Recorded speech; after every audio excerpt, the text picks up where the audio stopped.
माझ्या शाळेचे नाव जिल्हा परिषद प्राथमिक शाळा कोणे। आज मी आपल्या समोर आधुनिक तंत्रज्ञानाचे फायदे व तोटे या विषयावर माझे मनोगत व्यक्त करणार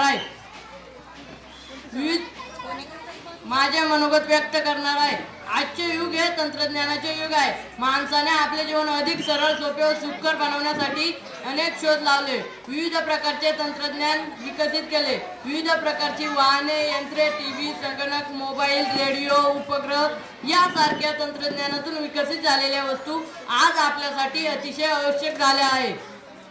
संगणक ही तंत्रज्ञानाची देणगी म्हणावी लागेल, तर मोबाईलचा शोध हा माणसातील संपर्क सहज सोपा करताना दिसतो। तंत्रज्ञानाची एक बाजू पाहिली मात्र दुसरी बाजू पाहणे तितकेच महत्त्वाचे ठरते।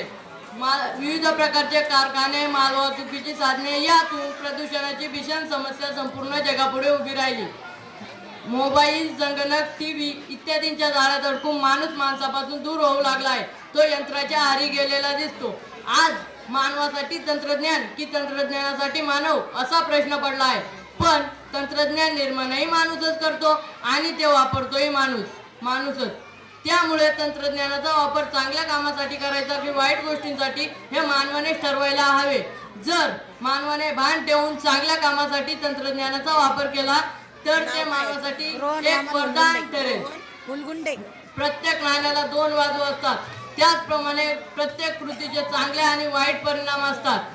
आपला दृष्टिकोन सकारात्मक ठेवून समस्त मानव जातीच्या कल्याणासाठी तंत्रज्ञानाचा वापर करावा लागेल।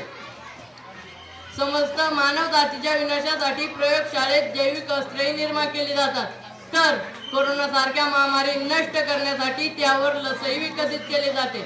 शेवटी यातून एवढे स्पष्ट होते की आधुनिक तंत्रज्ञानाचे जेवढे फायदे आहेत तेवढेच तोटेही आहेत। म्हणून आपण खूपच सतर्कतेने तंत्रज्ञानाचा वापर केला पाहिजे। धन्यवाद।